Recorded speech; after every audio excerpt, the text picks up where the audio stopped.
There are certain sounds in rock and roll that are more of a feeling than a collection of notes. It's the sound of a guitar amplifier on the verge of collapse, the ragged but righteous groove of a band locked in perfect, soulful imperfection.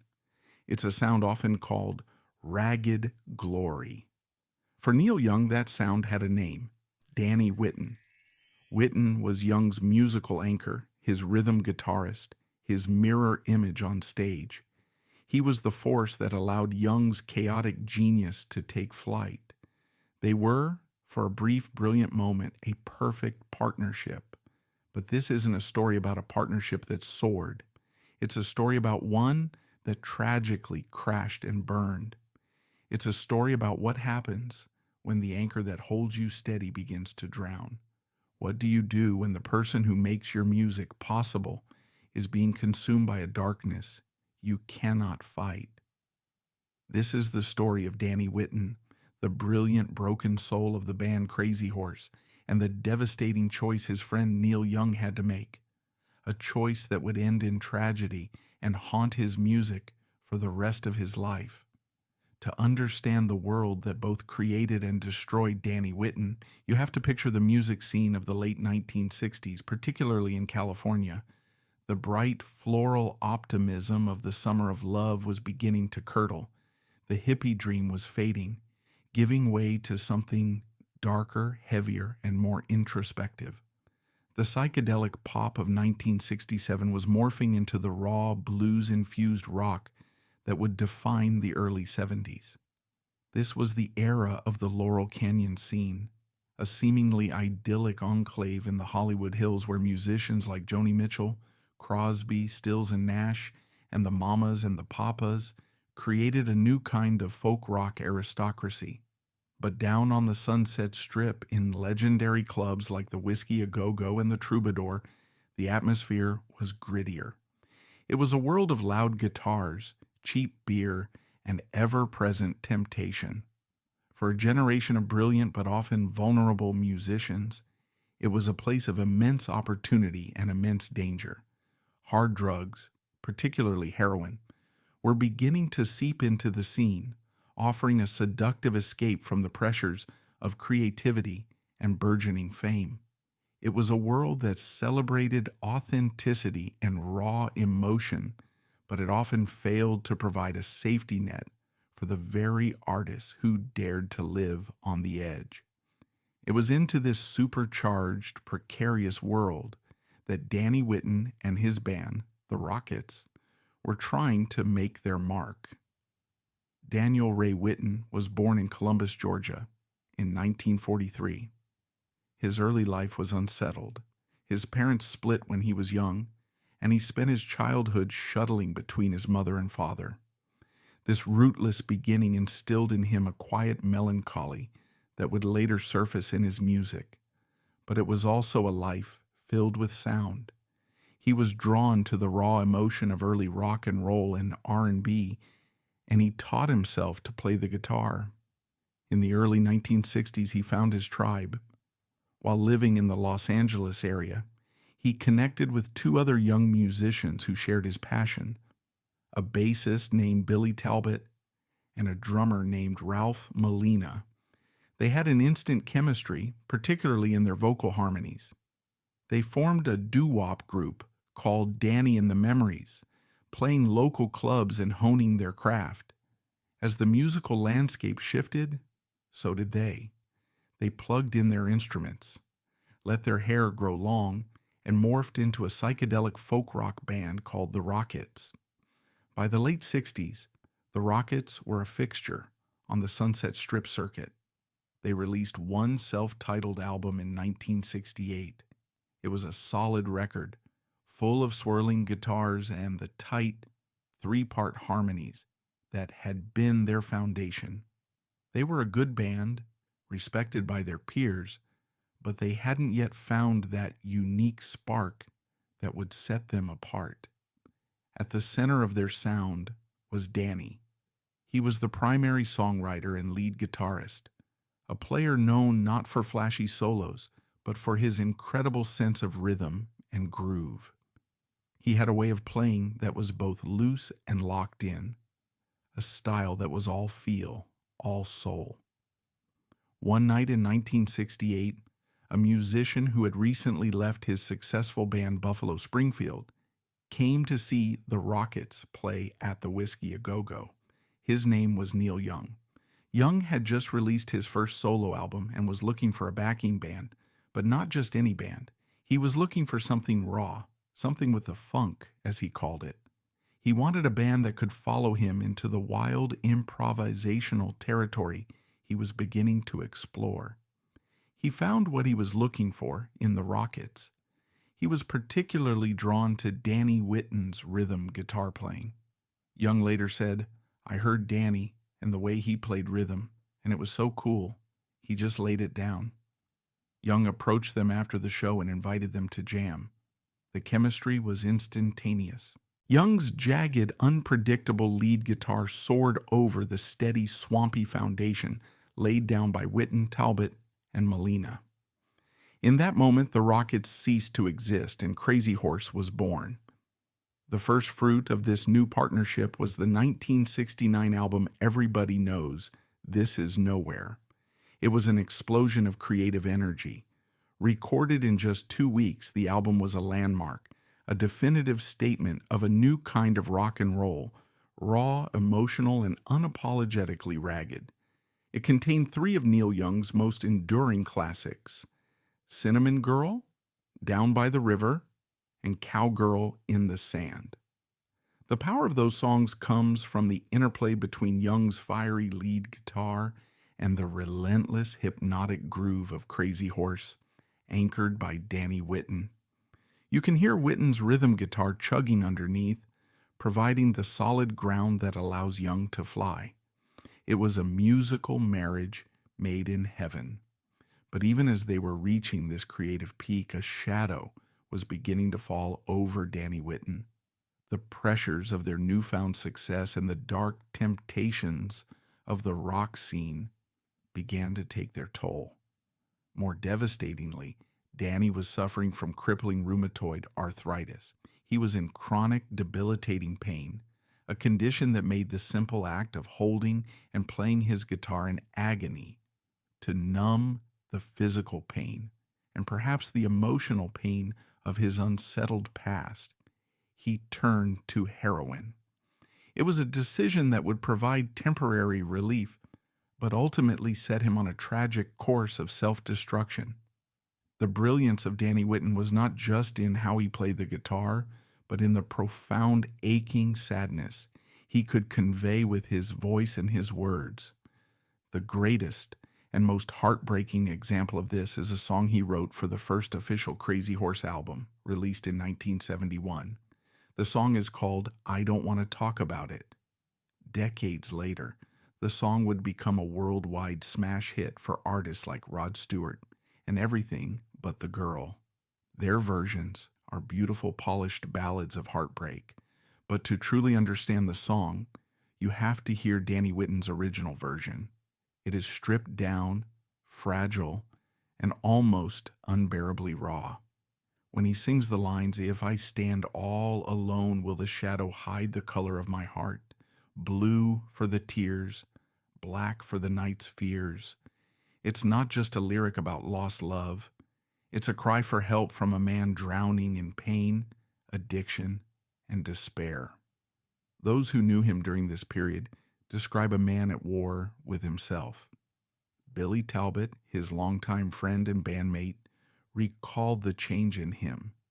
The witty, easygoing friend he had known was slowly being replaced by a man who was withdrawn, unreliable, and lost in the fog of his addiction.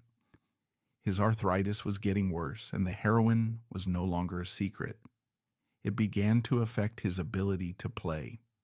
The perfect, intuitive rhythm that Neil Young had fallen in love with was becoming shaky and inconsistent. Neil Young, who was by this time a massive star following the success of his album Harvest, tried to help. He cared deeply for Danny. But the nature of addiction is insidious. It creates a wall between the user and those who love them. For a time, Crazy Horse carried on without Neil, but Danny's addiction was a constant struggle. In the fall of 1972, Neil Young was preparing for a major tour to support the Harvest album. It was set to be his biggest tour yet. He needed a second guitarist, and despite everything, his first choice was Danny. He believed that getting Danny back on the road, back into the discipline of work, might be the thing that could save him. He flew Danny up to his ranch near San Francisco for rehearsals. The hope that had sparked this reunion quickly turned to despair. It was immediately clear that Danny was in no shape to play. His timing was off, his hands were weak, and his mind was clouded by his addiction. He couldn't remember the parts. He couldn't lock in with the rest of the band. The very thing he was hired to do, provide the steady rhythmic anchor, was something he was no longer capable of. Neil Young, a man known for his demanding musical standards, was faced with an impossible choice.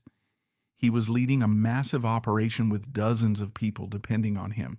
He couldn't take a musician on the road who couldn't perform. After a few excruciating days of rehearsals, Neil made the hardest decision of his professional life. He fired his friend.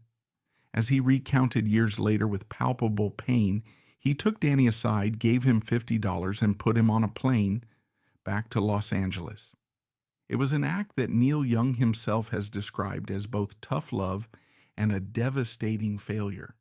He was trying to send a message to shock his friend into confronting his demons. He never got the chance to see if it worked.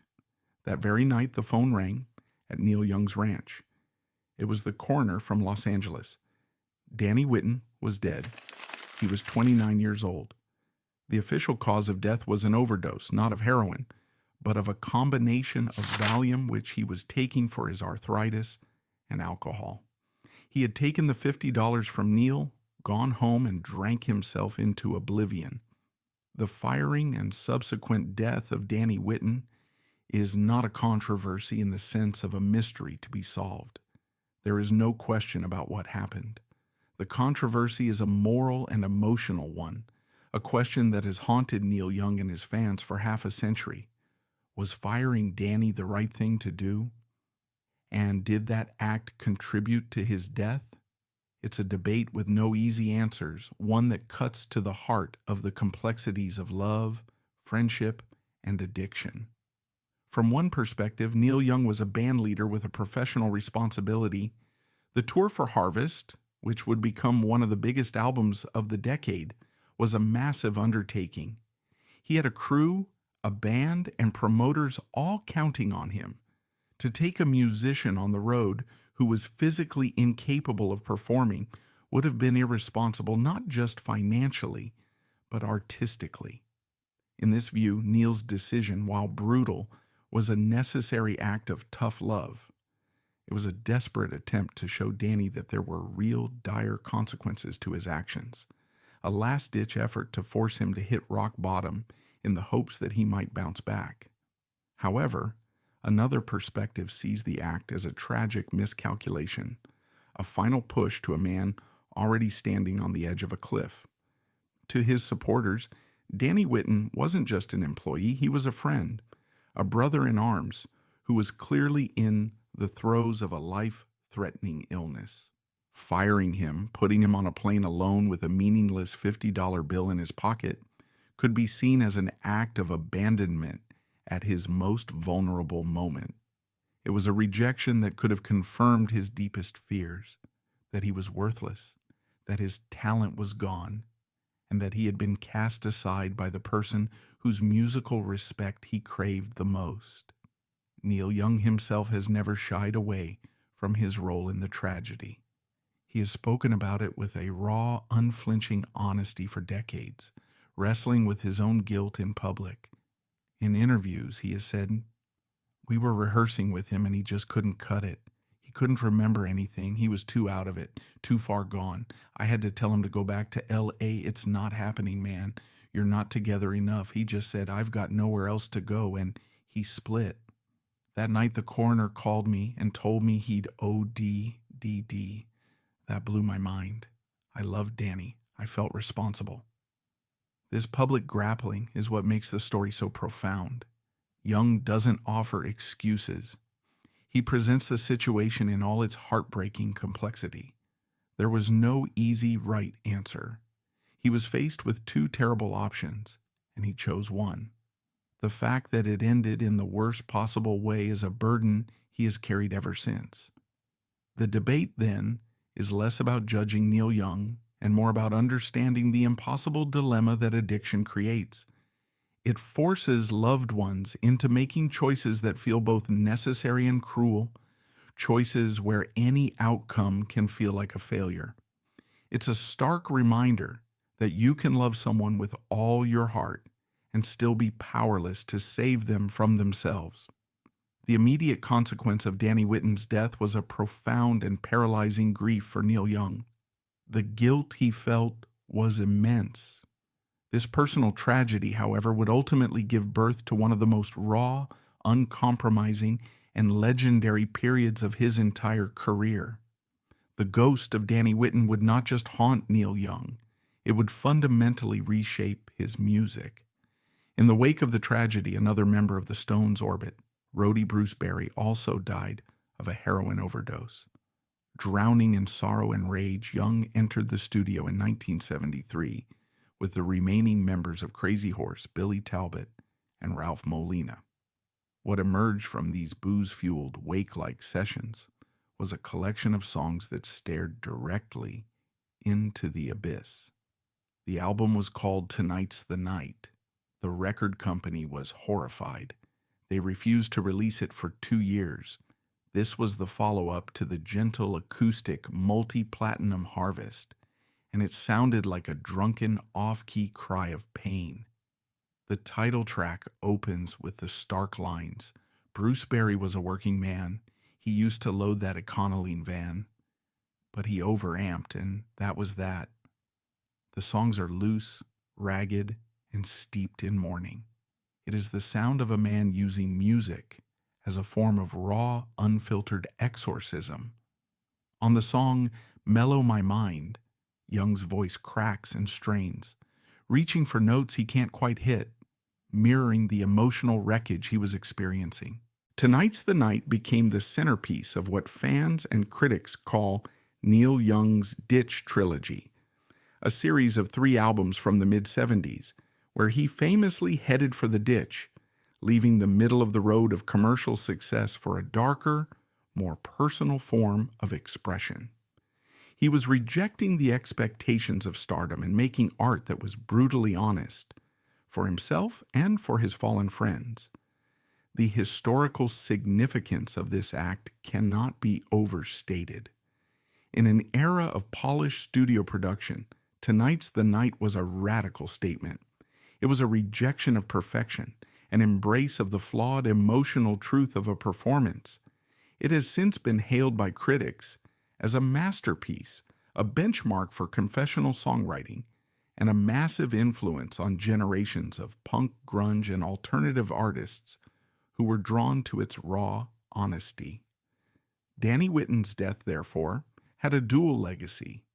It was the tragic end of a brilliant musician, but it was also the catalyst for a landmark work of art.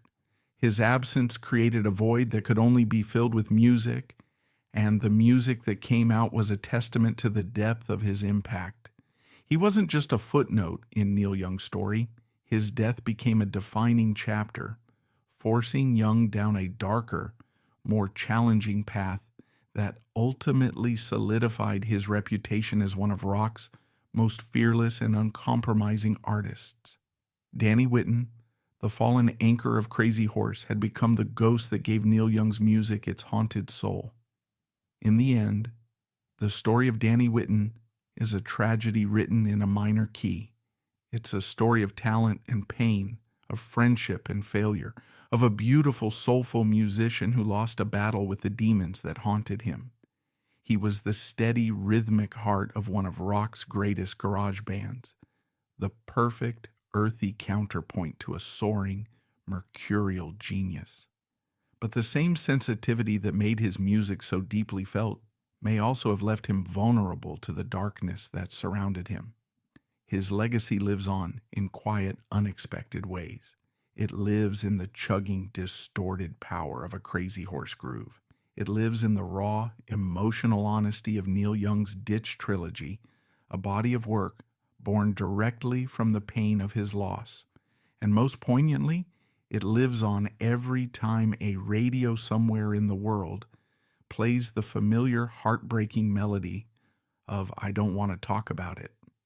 Millions of people know the song, but so few know the name of the man who wrote it, the man whose own life was a testament to its sorrowful lyrics. There is no neat moral to this story, no easy lesson to be learned.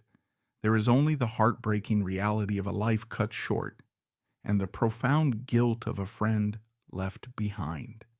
It's a stark reminder of the human cost of the rock and roll dream and the terrifying power of addiction to silence even the most beautiful music.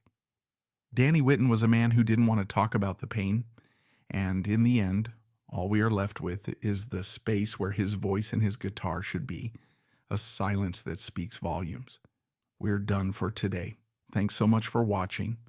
If you found this helpful, smash the like button, comment below, and hit subscribe for more great content coming your way soon.